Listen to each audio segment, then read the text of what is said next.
Walah semua rencanamu di hadapan Tuhan. Saudara, kita seringkali menyalahkan Tuhan waktu kita jatuh dalam dosa, waktu kita gagal, kita salahkan kepada Tuhan. Saudara, kenapa? Karena kita lupa Tuhan, saudara. Segala perkara, bayangkan, segala perkara aku bisa tanggung di dalam nama Kristus. Berarti apapun perkara itu, kamu bisa tanggung. Asal kamu mengenakan Kristus. Kalau tidak, ya kita bergulat terus dengan segala sesuatu yang duniawi daging itu. Saudara, dan terjadilah satu kekuatan yang luar biasa. Saudara, kalau kita baca, kita lihat ini ya. Coba kita lihat. Ayat 10. 2 Tabarik 17 ayat 10. Ketakutan yang dari Tuhan, sampai hari ini Israel itu ditakuti oleh Mesir, Libanon, Yaman, Syria, sampai hari ini, saudara. Dan sekarang yang berani serang Israel itu Iran. Irak sudah nggak berani. Karena Iran didukung oleh Soviet dan memiliki senjata-senjata dari Soviet dan China. Ya, sampai hari ini mereka sudah mengeluarkan semua roket-roketnya, lebih dari 4.800 roket. Bayangin, saudara, negara sekecil itu dibomi terus sampai hampir 5.000. Salahnya apa? Saya sampai sekarang itu bingung. Ini orang benci Israel itu apa sih yang dibenci sebenarnya? Sampai Indonesia juga banyak yang benci Israel, saudara. Apa yang dibenci mereka itu sebenarnya? Kalau 1 tahun itu 365 hari, kalau itu 4.000, sehari berapa roket dikirim? Saya pikir kayak kembang api ya. Kan kita kalau tahun baruan seneng kan? Israel tiap hari lihat kembang api. Oh, dier. Kenapa? Drone-nya itu, anti roketnya itu sudah canggih sekali. Saudara, dikatakan di sini, ketakutan yang dari Tuhan menimpa semua kerajaan di negeri sekeliling Yehuda, sehingga mereka tidak berani berperang melawan Yosafat.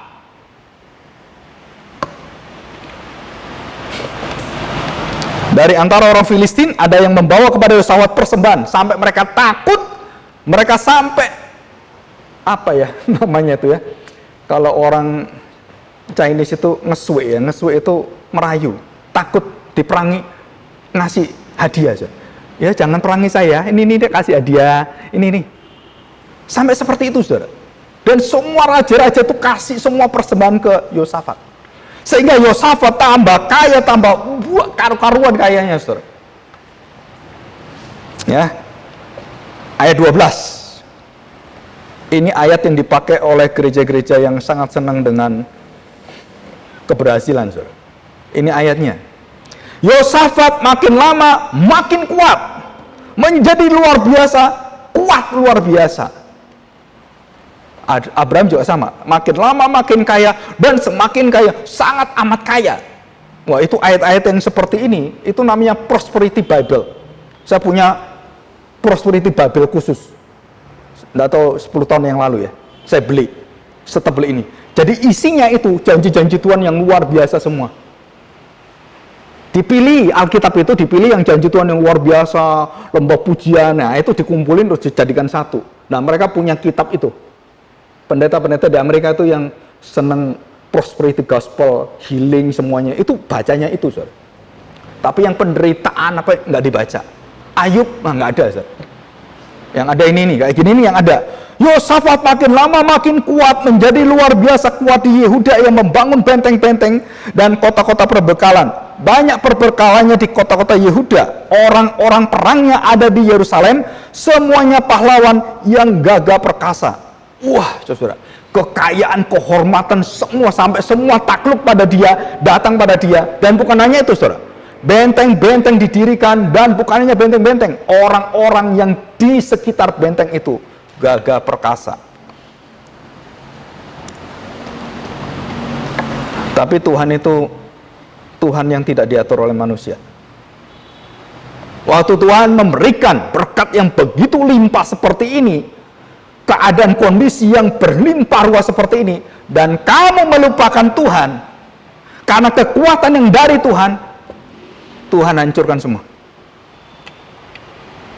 Kalau orang ngomong, Tuhan cemburu.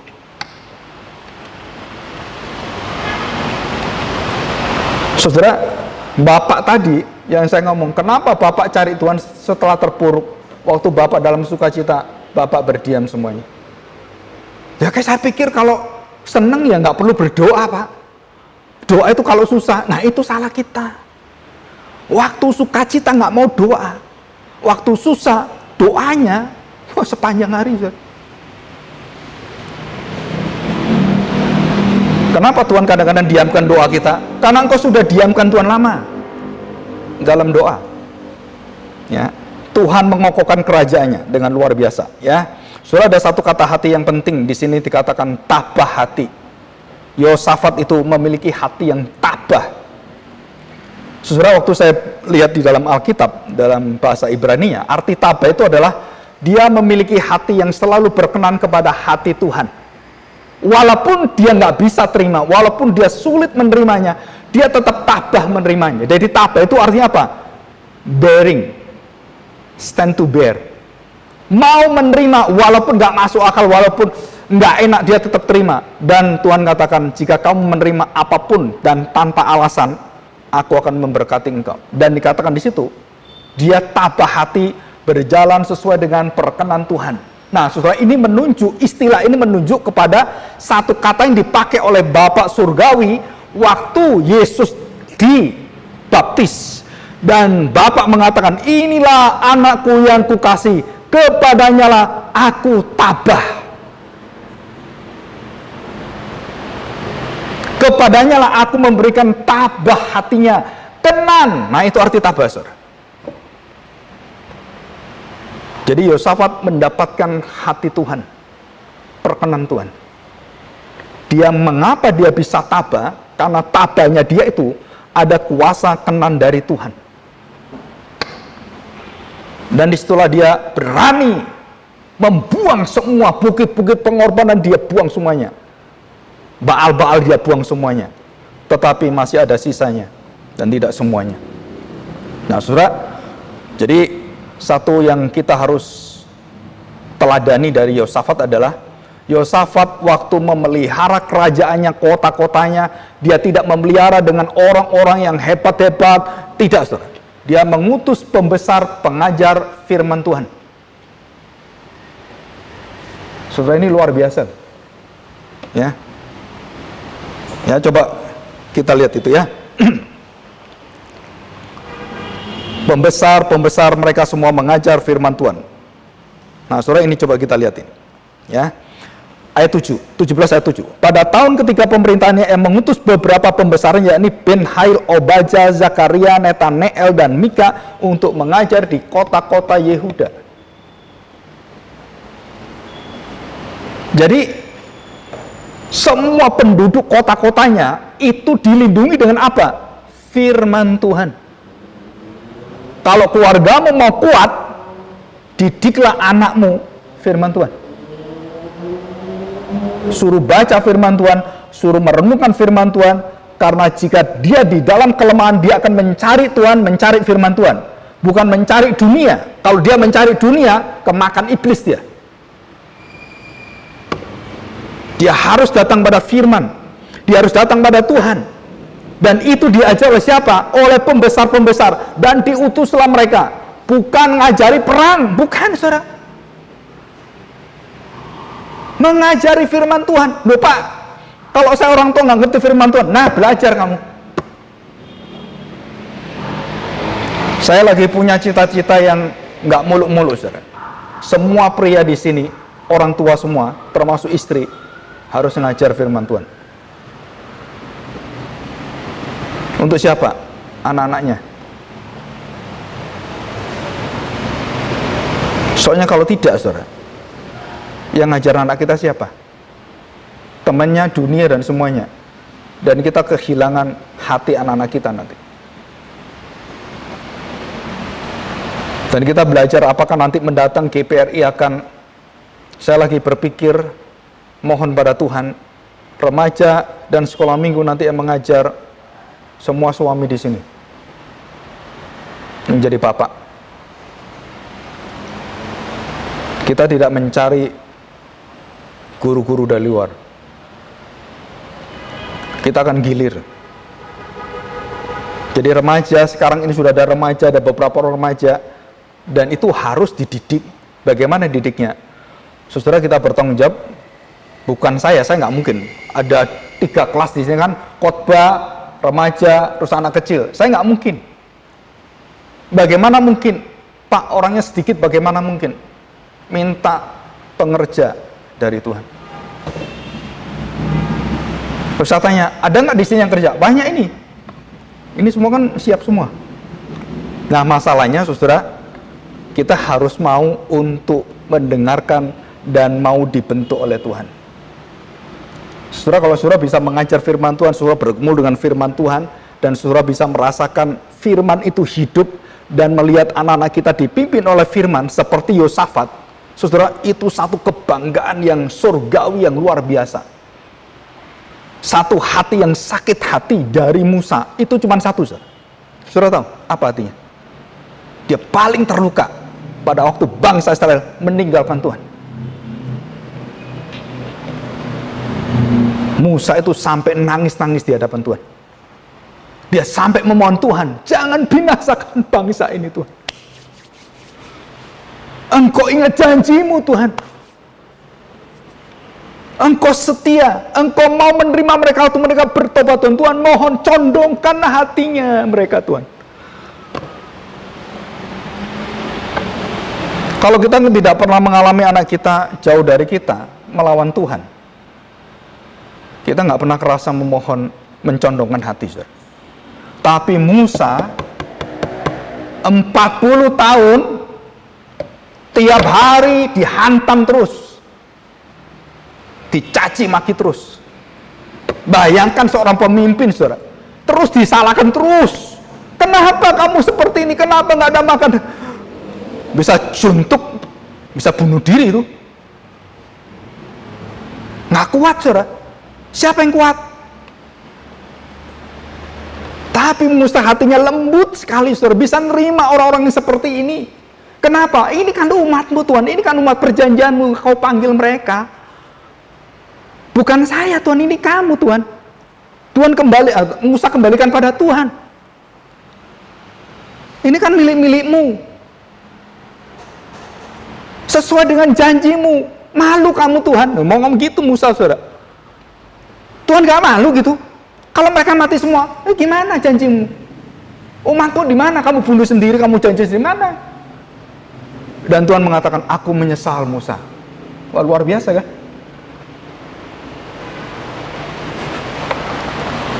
Mau berdoa seperti itu untuk anak kita? Saya masih ingat mama saya nangis-nangis doain papa saya. Nggak mau bertobat, menghina Tuhan Yesus malah. Nggak apa-apa kamu hina, tak doain kamu katanya. Kamu ngomong nggak apa-apa, tak doain kamu. Oh, senjata doa itu, saudara, kelihatannya nggak ada apa-apanya, apa nggak ada. Bantah nggak juga. Akhirnya runtuh juga itu tembok air, hatinya papa saya. Dan akhirnya jadi pendeta lagi. Saudara, ini satu kekuatan yang luar biasa, ya. Oke, kita lihat terakhir kelemahan Yosafat. Yang pertama adalah besanan dengan Raja Ahab. 18 ayat 2. Dan bersekongkol mendukung Ahab. Walaupun Yosafat meminta kepada pelihat dan orang-orang yang disebut sebagai nabi. Dan kemudian datanglah Mika. Nah, itu urusan Ahab dengan Mika. Yosafat nggak tahu, ya. Nah, saudara perhatikan baik-baik. Ada sesuatu kekuatan yang sangat luar biasa. Ini rada sulit kita mengerti. Kita lihat ini, ya. Perhatikan, saudara. Roh dusta. Ya, saya tidak bahas di sini, nanti mungkin di kelas Kamis atau hari Sabtu. Ya, kita lihat. Nah, ayat 20. 2 Tawarik 18 ayat 20. Kemudian tampillah suatu roh, lalu berdiri di hadapan Tuhan. Ia berkata, aku ini akan membujuknya. Tuhan bertanya kepadanya, dengan apa? Jawabnya, aku akan keluar dan menjadi roh dusta dalam mulut semua nabinya.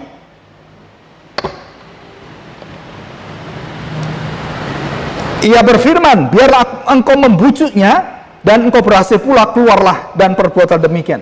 Jadi Tuhan izinkan. Roh itu siapa kita nggak tahu. Ini seperti dunia roh. Dan roh itu kemudian minta izin Tuhan supaya kamu berjalan dengan sesuai kehendak-Mu, ketetapan-Mu Tuhan. Allahku, izinkan saya masuk kepada mereka 400 orang itu, membujuk mereka, dan aku beri mereka roh dusta.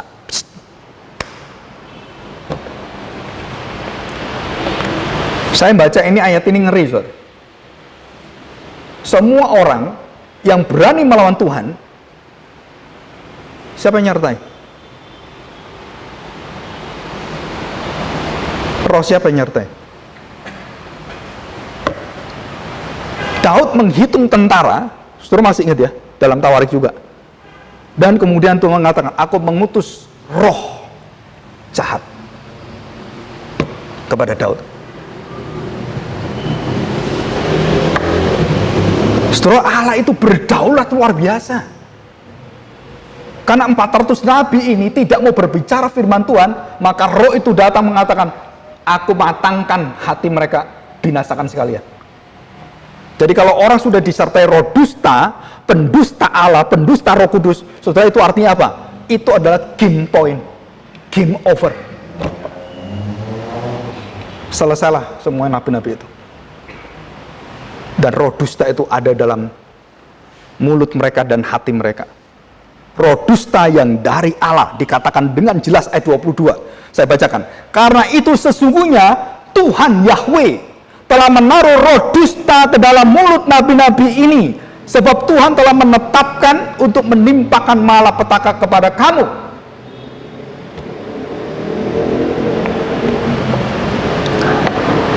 Surah ini, kalau kita mengerti kenapa ada orang yang melawan Tuhan Yesus seperti itu, melawan kekristenan seperti itu, ada satu roh yang Tuhan tetapkan dalam mereka, dan kamu jangan lawan. Nggak ada gunanya. Mereka bebal, mereka tidak akan bertobat. Ada orang percaya, Pak, ada jemaat, Pak. Kenapa jemaatmu? Ketemu Tuhan Yesus, Pak, dia bertobat, Pak. Saudara, itu dagelan lama. Jadi kalau ketemu Tuhan Yesus, wah pasti percaya gitu. Sekarang satu persatu yang ketemu Tuhan Yesus, balik lagi ke agamanya. Mau apa kita? Karena diajari pendetanya ketemu Tuhan Yesus, ketemu Roh Kudus. Kamu pikir jemaat ketemu Tuhan Yesus kemudian jadi percaya dan kembali, pendetamu nggak bisa gitu. Oh, ketemu Tuhan Yesus, saya ketemu Roh Kudus. Dan kemudian dia membicarakan roh dusta yang tidak pernah dia ketemu Roh Kudus, dan Roh Kudus tidak pernah memberitahukan pada dia apapun, dan tidak ketemu Tuhan Yesus, hanya angan-angan dia, dan dia mengajar roh dusta. Dan roh dusta ini waktu mengajar, semua itu dicengkram dengan roh dusta. Dan hati bangsa Israel, Israel Utara, itu dicengkram dengan roh dusta. 400 nabi-nabi ini suaranya mencengkram semua bangsa Israel yang ada dipimpin oleh Ahab. Terus saya tanya sekarang, Pak, mereka binasa nggak? Jawabannya satu, saudara. Mereka binasa semua. Jadi orang tanya saya, kalau pendetanya ini sesat, Pak, jemaatnya sesat nggak? Sesat. Loh, kalau sesat kemana? Neraka. Satu orang mengajar sesat dan semua jemaatnya ikut, saudara, itu tangisan yang menyedihkan di dalam penyesatan. Jadi kalau seorang mengajar Tuhan Yesus bukan Tuhan, hanya Bapa yang Tuhan, dia itu manusia biasa. Saudara, bisa nggak orang sepertinya akhirnya masuk neraka, masuk surga, yang tidak mengakui Yesus sebagai Tuhan? Kalau jemaat masih sangat sederhana, ya saya bisa ngerti, saudara. Dan dampak dari roh dusta ini, pengajaran yang palsu, nabi yang palsu, Mesias palsu, saudara, itu akan mengkamiri semua hati orang-orang dan membawa mereka sepertiga kekristenan masuk dalam hukuman Tuhan. Dan itu diceritakan dalam kitab Wahyu. Dan itu mengerikan sekali, saudara. Dan itulah roh dusta. Ya. Oke, kita lihat yang terakhir. Ada 3 hal terakhir yang kita harus pegang. Yang pertama, saudara, jika Allah yang menjamin, tidak ada yang gagal. Firman yang keluar tidak pernah kembali dengan gagal. Dan termasuk kegagalanmu tidak bisa menggagalkan rencana Tuhan. Kalau kita mengerti bagaimana saya dipelihara oleh Tuhan, kegagalan saya membawa satu hati saya untuk mengerti kenapa saya gagal, karena saya akan dibawa ke dalam Allah menjamin saya dalam segala kelemahan saya. Kegagalan saya membuka hati saya untuk mengandalkan Tuhan dalam setiap perjalanan saya. Jadi apa fungsi kegagalan kita? Bukan menjatuhkan imanmu, tapi membangkitkan imanmu. Bukan memperburuk dan memburamkan imanmu, tapi membuat imanmu bercahaya cemerlang. Jadi tujuan Tuhan, waktu kita tidak kuat, waktu kita gagal, saudara, Tuhan tetap setia. Kenapa? Karena Dia akan menggosok kamu, Dia akan menempa kamu, dan Dia akan membakar kamu, sehingga kamu akan keluar, yaitu iman yang murni itu. Yang kedua, saudara, tidak ada harapan di hadapan Tuhan. Tidak ada harapan di hadapan Tuhan. Jadi kalau saya pakai hal negatif, menekankan hal positif, itu artinya apa? Itu kepastian harapan yang dijamin oleh Tuhan. Semua dijamin oleh Tuhan, termasuk bangsa Israel. Dan yang ketiga, saudara, ini ayat yang luar biasa. 1 Tawarik 18 ayat 15. Nah, kita sebagai penutup ya.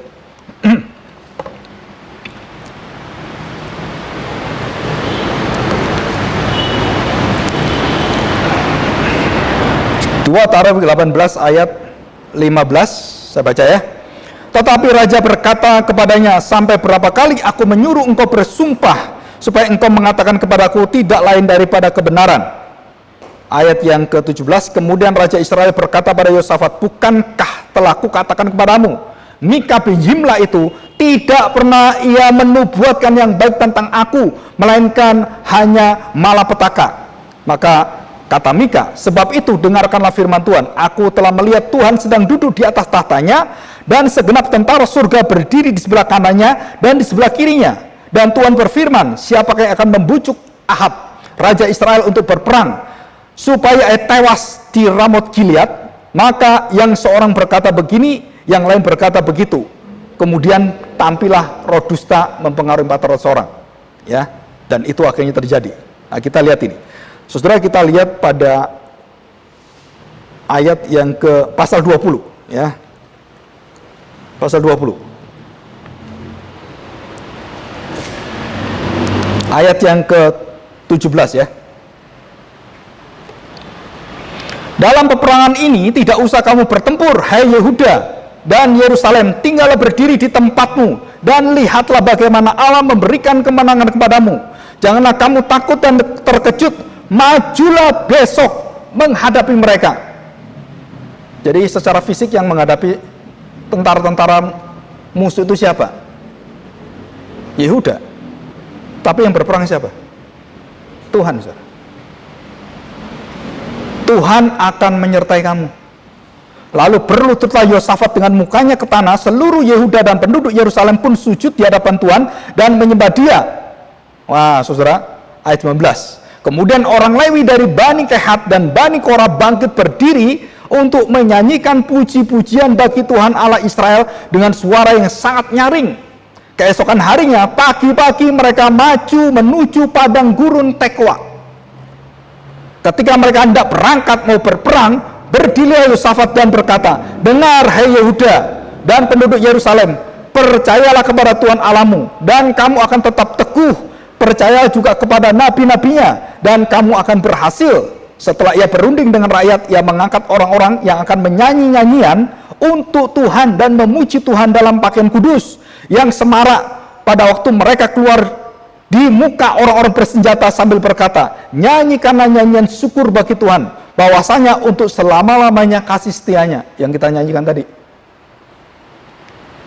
Ketika mereka mulai bersorak-sorai dan menyanyikan nyanyian pujian, dibuat Tuhanlah penghadangan terhadap Bani Amon dan Moab dan orang-orang dari pegunungan Seir yang hendak menyerang Yehuda sehingga mereka terpukul kalah. Nah, saudara, kita lihat apa yang terjadi, mengerikan sekali.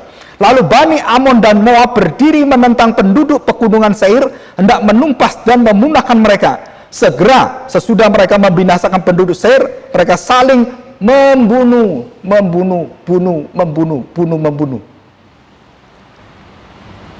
Lalu dikatakan di sini, ketika orang Yehuda tiba di tempat peninjauan di padang gurun, mereka menengok ke tempat laskar itu, tampaklah semua telah menjadi bangkai mayat-mayat berhantaran di tanah, tidak ada yang lumput. Jadi saudara, kita mau perang ini, dua kerajaan mau menyerang kita, Moab dan Amon. Begitu besar sekali di lembah Tekoa. Mereka mau mengepung dan mereka mau menghancurkan Yehuda.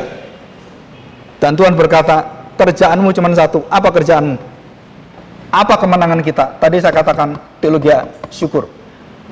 Diminta hanya menyanyi bersyukur. Tidak ada yang lain.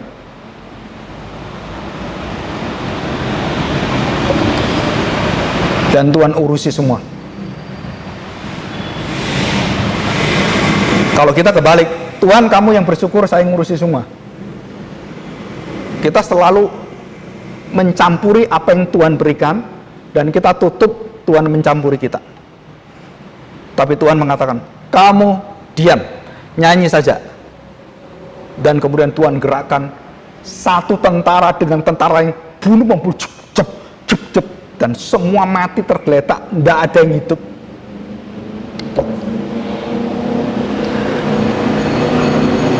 Jadi saya tanya saudara, kemenangan kita atas dosa kita, itu karya siapa? Nggak ada jasa kita, saudara. Kita hanya menyerahkan kepada kuasa Kristus. Bagaimana Roh Kudus itu memberikan kita kekuatan. Dan wajah orang-orang yang dipakai oleh Tuhan, orang-orang yang bisa mengampuni musuh-musuhnya, itu pasti beda. Dari raut wajahnya. Saudara, kalau saudara ingin tahu, orang sebelum bertobat dan sudah bertobat, bagaimana mereka bisa tahu ini bertobat atau tidak? Saudara, dari raut wajahnya, waktu dosa menghampiri dia. Nah, baru tahu, dia anak Tuhan yang sudah menguasai dosanya atau tidak. Baru kita tahu, kita bersyukur pada Tuhan. Dan anak-anak Tuhan itu selalu mengucapkan satu kekuatan. Semua di tangan Tuhan, semua bersyukur pada Tuhan. Apa yang harus saya khawatirkan hidup saya? Apa yang saya takutkan kecuali Tuhan? Jadi kalau saya melihat saya lebih takut dengan perkara saya dan saya tidak takut Tuhan, saudara, itu menunjukkan kita bukan anak Tuhan. Kita lebih khawatir dengan dunia ini daripada kita ditinggalkan Tuhan, hadir bersama dengan Tuhan. Saudara, hati kita sedang terseret jauh dengan dunia ini. Dan Yosafat di dalam segala kelemahannya, dia tetap ke rumah Tuhan, dia tetap berdoa, dia memohon Tuhan, Tuhan, pimpin hambamu.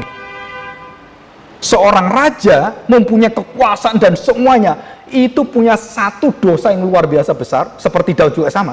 Apa dosanya? Lancang. Mendahului Tuhan, karena saya mampu lakukan semua, dan itu merusak semuanya. Dan Yosafat tunduk pada Tuhan. Dan kita berharap kita seperti itu, saudara. Daging kita nggak bisa, saudara. Tapi manusia baru kita. Kita mohon pada Tuhan, kekuatan dari Kristus. Itu yang bisa kuatkan kita. Mari kita berdoa. Kita bersyukur pada Tuhan. Bapa, kami bersyukur di hadapan-Mu, kami sudah mendengarkan bagaimana janji pengharapan kami. Dan Engkau menetapkan hati kami untuk selalu mencari Engkau. Tuhan, ajar kami supaya kami merindukan Engkau dalam segala perkara, apapun yang akan kami lalui. Tuhan, kami mau berdoa berlutut terlebih dahulu. Biarlah Engkau pimpin kami dengan kekuatan-Mu, bukan diri kami. Bukan kami mengandalkan di luar apapun selain Tuhan. Sehingga kami tahu Tuhan, yang terjadi di depan kami